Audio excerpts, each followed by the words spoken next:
Hi, guys. Welcome to another episode of Auto Dealer Live. I am David Villa. And this is Mikey Oquendo. And we've got a great show for you today. So buckle up, man. Get ready because we're about to move fast.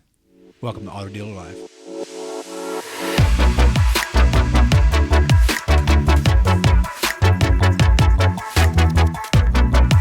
All right, so today we have Matt Lewis, the Vice President of the Lewis Automotive Group in the great, wonderful state of Arkansas. And then we have John Keohane, Vice President of Temecula Valley Buick GMC in the huge, ginormous state of California, anchoring on the West Coast over there. So, gentlemen, thank you so much for coming on. Looked forward to this episode for a few weeks now and wanted to jump right in. Go to you, Matt. Lewis, running multiple points there. We, I know that you're big on, this whole thing that's been kind of like the talk of the town the last year or so on, long-term, short-term. There's been a lot of dealers, no fault, right? It's just really a kind of a business model where they did some things differently than maybe other stores on a short-term basis. You've always been a guy that's, looked at it from a long-term perspective. And, how do you and your team manage to strike a balance? And that's the key word, right? Between profits and long-term vision. And can you shed some light on how chasing profits might lead to some short-sighted decisions? Mm-hmm. Yeah, thank you. I'm excited to be on the show. It is a tough balance. And I think you have to peel back the layers and really look at what is your goal for the company. Is it a short-term goal or is it a long-term goal? In our business, we're in a family business here in Arkansas. And fortunately, we have been for about 77 years. So it's about generations to come. So anytime we look at whether it's selling a car or writing a repair order, it's not only what does it do for the store today, but what does it do in long term? And you've got to look at profits we've got to make a profit on everything, but what is that correct margin? Profits keep the machine moving forward. And anytime we look at a deal, for example, our team will look at, are they in our PMA? Is that customer going to come back, for service? Right. Is that customer going to be an influence in our community that then could generate additional business for us as well? Does that customer have a trade? What is the whole tail? What does the cycle of the customer look like? I think too many people look at like what's happening right this second, and it might look really big as far as profitability today, but it drops off a cliff a little bit farther after that. We like to look at it for a long-term approach of, okay, does it make some profit today? Does it make business sense? But then what's to come after that? What's the trade look like? Are we getting a trade that we're going to be able to run through the shop that's going to generate, the back end, some income? Is that going to be something then we can retail? Is that going to be a customer that's here local that then is going to be an influence and tell others to come do business with us? That's really important to us, is to take care of those customers in our backyard, because that will slowly compound into a very loyal and large customer database. Yeah, that's good. That makes sense too. I mean, he's talking about a holistic approach. You're not just looking at that one transaction that's sitting right in front of you. You're looking at that lifetime value of that customer. And I think that's a great perspective, because that is a good way to look at it. And I know, John, I wanted to ask you too, to just build off of that. I mean, throw the question to you as well, but then also to get your insights on how you balance those two things as well at your store. Yeah, I mean, I would echo what Matt said. He said it perfectly. The challenge with that, of course, is that it's easy to think that way as an operator or even as a general manager, even upper management. But the reality is that your frontline employees, they're in it for the long term, but they need to think short term, and it's always understandable because they want to make a good living. So what we try and do is think, okay, what are our 3, 5, 10-year goals as a dealership, and then keeping our OEM partner in mind. What are they trying to accomplish? Okay, let's get there, and then incentivize in the short term. So maybe we have a pay structure for salespeople or sales managers that might not make sense on certain units, but they are incentivized to make quick decisions, make the customer happy, solve problems for the customer, make them that refer that Matt is talking about, because we know that in the medium to long term, our OEM partner wants segment growth. We want volume growth. We want more stores. So I really try and structure pay plans, especially on the sales side, to encourage that velocity and that easy, maybe first loss or skinny car deal that aligns with our long-term goals of penetration in our PMA and velocity and market penetration for our most important partner, our OEM. John, you and I spoke a couple weeks ago on something. This, we have a long-term, short-term growth episode here, and I do want to get back to that in a second. I want to read something in a couple minutes that that Brian Benstock, number one Honda store in the nation, he wrote, and I just want to get your take on it, guys. But just taking a slight maybe service road, right off the exit. Let's get some gas here. Let's stop. I just want to say something and then kind of bring something up, John, that you and I talked about, because your answer, I think it reminded me of it. You brought the OEM into it, and so we talked the other day, and I mentioned to you when you brought up playing the inventory game, right? And then I brought up one of our clients that had done that, over the last couple of years, and he is in a very fortunate place at his store with inventory where, stores that are historically a lot larger than him they're not in an advantageous place like his store is. So he's really benefiting from taking and you mentioned, John, taking, and I know this is really shifting gears, but taking inventory that maybe someone else didn't want. And so I just want to ask you from this perspective though, not the does a customer really know what they want? This is a show for dealers. So this isn't going out on your, advertising to your local Arkansas or California, a customer base where they can hear. But does the customer really know what they want? Or if somebody wants a vehicle, is it possible that as business people, without, we're not screwing anybody, but we're taking something that we have here that we could maybe make some more money on, maybe, showcase it in a different light, and then possibly that customer can really be happy with that vehicle, and then it became a better business decision for us as well. Matt, just to take a little bit of a spin off on that, is talk about that for a second, and where does that come into play in this as well, Matt? And I'll go to you, John, on that as well. As far as inventory wise? Yeah, yeah. No, go ahead. From inventory, but does the customer really, we're so caught up sometimes as dealers, you hear well, I don't have the inventory, or I don't have this particular, I'm waiting for this inventory, or, it's are we so caught up on what we think the customer wants, but, that do they really? Or, and maybe what they want is something related to the payment. They say they want the truck, but then at the end of the day, maybe their manufacturer is producing less of a certain truck model and they're producing more of a different model. Therefore, there's more incentives, or there may be some things that you can get them more towards the payment. So you can get part of what they want that maybe they can't get in another circumstance. There's all sorts of things like that. I think there's some talk around that, that can help dealers out, Matt. I would agree. Now, there's been a couple shifts in that. The past few years, as entrepreneurs and dealers, the amount of shifting and flexibility and pivoting we've done in our business is incredible. So if you look back, if we fold back a year or so ago, we were selling whatever we could get. Mm-hmm. Now we've been doing a lot of training this year. We call it the year of the salesperson, meaning we're bringing the salesperson back. We've actually got to get back into selling. I think that goes right along with what you're talking about.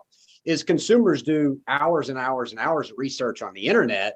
But the fact is, they still come into the dealership to check to make sure whatever they saw online or in video actually meets their wants and needs. Right. Or does that actually fit into their budget? Mm-hmm. And I think that brings up a great point. What you're talking about is then we need to walk that customer through the process after we do a quick needs assessment to make sure that we are lining up the customer's wants and needs with what we actually have. Right. And we see this time and time again. And I think that this record's been playing itself for a long time when a customer comes in thinking one thing and then they end up leaving with something else because that one thing they came in looking for wasn't exactly what they thought it was going to be, or it didn't fit, like Michael, you just talked about, in their budget. So that's where the sales process comes in and the salesperson comes in. And you said it great, David. Not to take advantage of somebody, you're walking them through the process. Right. You're doing some fact finding and you're trying to match them up with that perfect vehicle on the lot. That's where we have to do a good job as dealers on getting the correct inventory and not overcomplicating it either. So yeah, I love that. Overcomplicated. That's really important. John, I'll let you pick up there because we talked a little bit about this, and just feel free to dive in and break it apart. Yeah, I mean, I think certain segments of the industry and certain customer bases, yeah, maybe you can weld someone into a vehicle that they didn't come in looking for, but that's not a long-term or sustainable or kind of business cycle repeatable way to do business. I've worked at or with stores that take that approach, and it works in the short term. I think maybe that's something that Matt is speaking to is the capabilities and the equipment that just about every vehicle that's manufactured in 2023 come with. Now you do have customers who have and it's from a tier one advertising perspective, it's from our advertising perspective. I mean, we advertise the highest trim level most frequently because that's what the manufacturer wants you to put out there. But I mean, your average vehicle in 2023 is just so good that it's very, very frequent that, to Matt's point, when you come and do a needs assessment, we don't need to put them in an $1,100 car payment. And maybe that intro or mid-trim level truck or SUV that when the allocation came in and the order came in, we kind of looked at it sideways. That is actually someone's dream truck once they drive it, once they get informed on what these things are capable of doing now. And it's a pleasant surprise to put a customer into a car payment that's $200-300 less than what they thought they were going to have to pony up for based on what they came into. But it is, especially now that we are approaching something that feels like normal. And I'm relatively young, but I've been in the business for a long time. Consumers are back to having choice. And what I was amazed by during COVID, or when the shutdowns or whatever you want to call it, is how rapidly consumers adjust. They very quickly adjusted to limited choice. They're very rapidly adjusting to increases in interest rates, and they're really rapidly adjusting back to, well, hold on a second, I don't have to take just whatever you guys are giving me.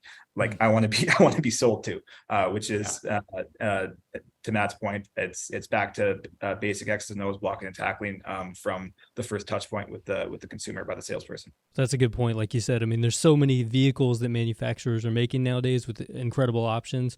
So that does make it easier for you guys, especially because they're actually producing more of those than they are of the baseline trims now for most manufacturers. So yeah, and a lot of times too, I'm just going to jump back in here a little bit. Yeah. A lot of times too, you get a customer thinking that, hey, I got to have this trim level because that's what they bought 3 or 4 years ago. Well, now maybe the trim level that was one below what they had bought previously has the same or more equipment than the trim level they have right now, and will help to fit in their budget better on an affordable payment. And if we do that and we take care of the customer and get something in their payment versus trying to see how far we can stretch their payment, we reduce the trade cycle and we produce a more loyal customer that's more comfortable and more happy with their experience. That's good. And then it really goes back. I mean, John mentioned block and tackling, and that's about as far back as it gets, in the sales process. And then Matt, you said it a different way. You said, now we're getting back to really sales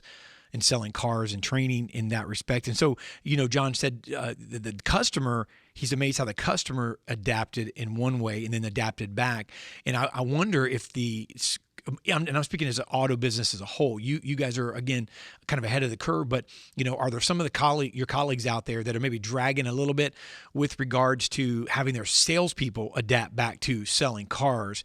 And has that been a challenge? And from my ear to the ground, I hear it's a little bit of a challenge for some dealers. And this all ties into what we're talking about with profits.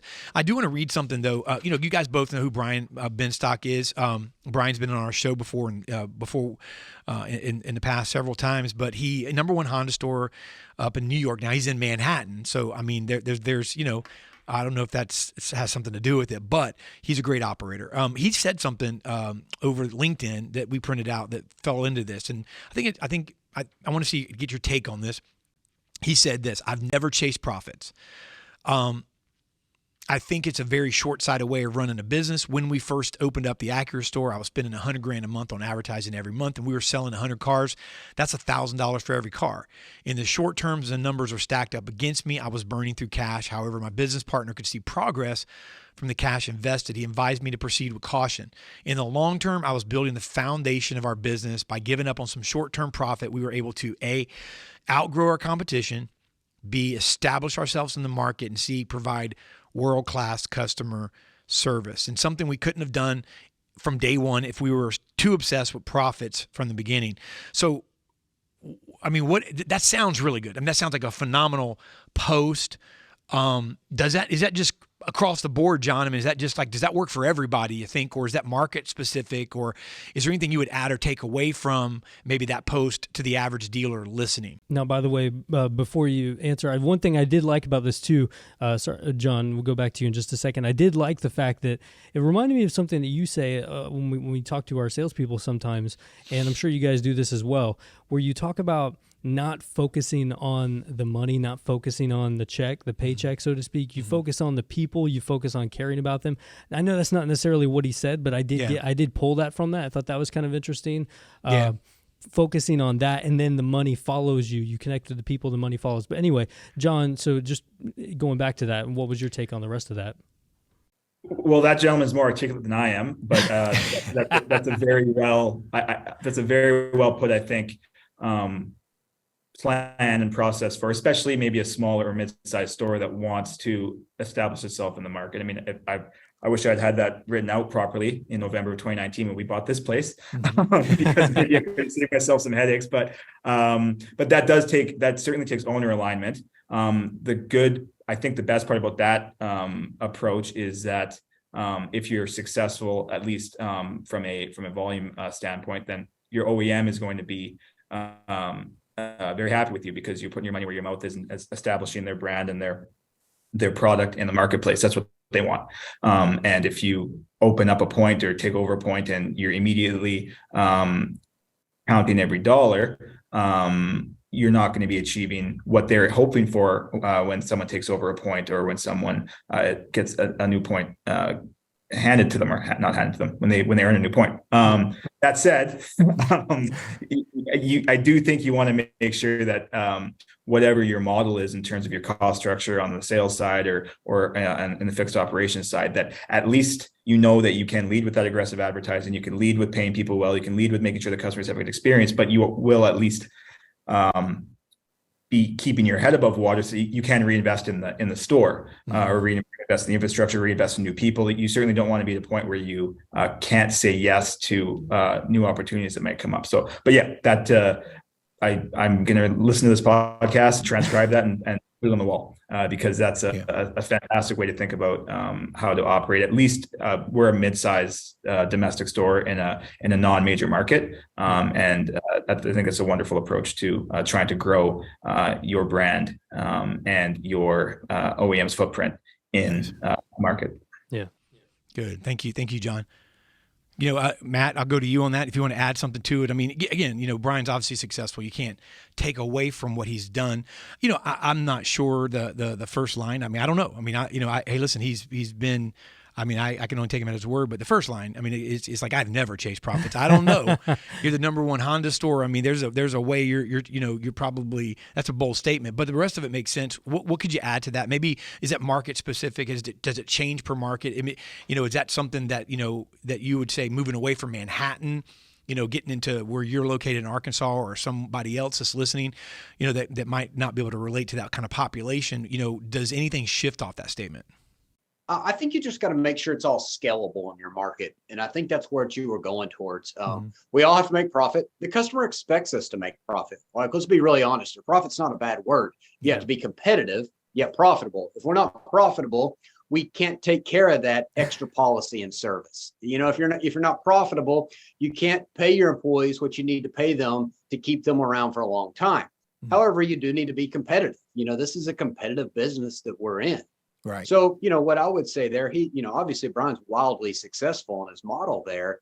You just have to make sure that you scale it all correctly.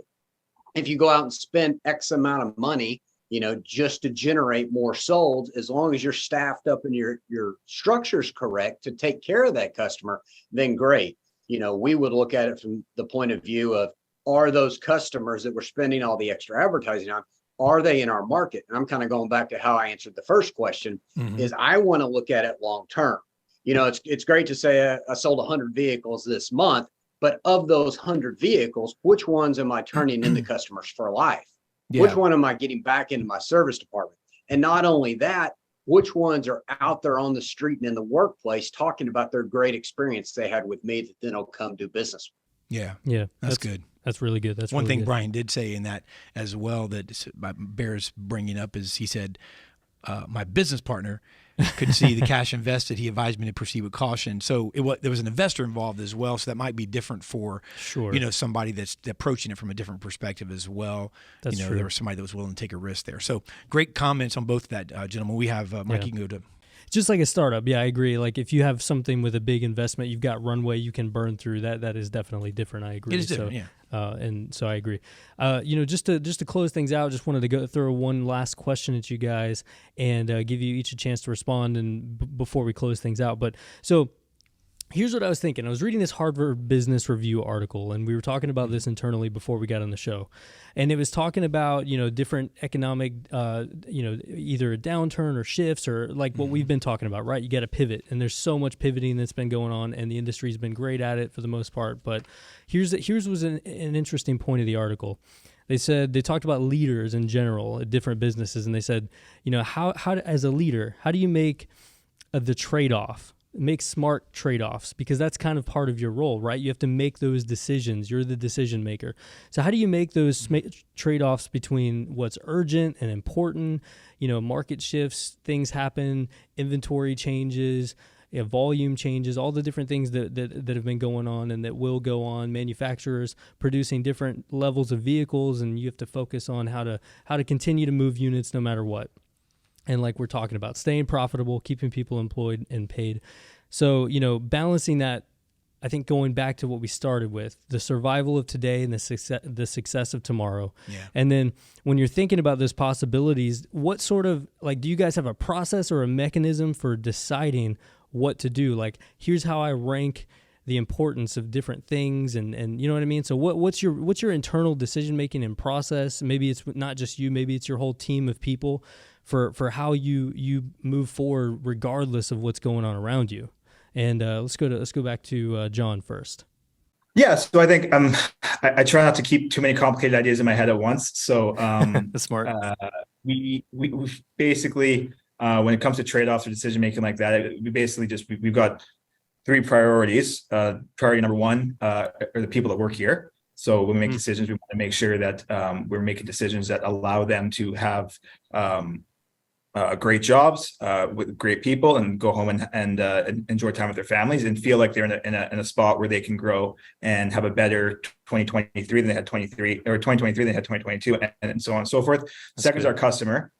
We don't want to make decisions that compromise the customer. My family owns a store. We live in the Valley. We play in the Valley. The people that we service here are the people that we run into our restaurants, and we take pride in that. So any decision in terms of investment or cutting corners or maybe trying to find a way to squeeze a few extra dollars out of one car deal, that's the second thing that's held in mind, and the third. And I hate to keep harping on the OEM, but it's our franchise partner, OEM. We don't want to make any decisions that would impact our relationship with them or harm their image going forward. Everything we do, we want to make sure that people have the best possible view of Buick GMC as a brand. So I think if you just try and keep those three things in mind when you're making decisions around whether it's personnel or facility or marketing plans or whatever, it's hard to go wrong.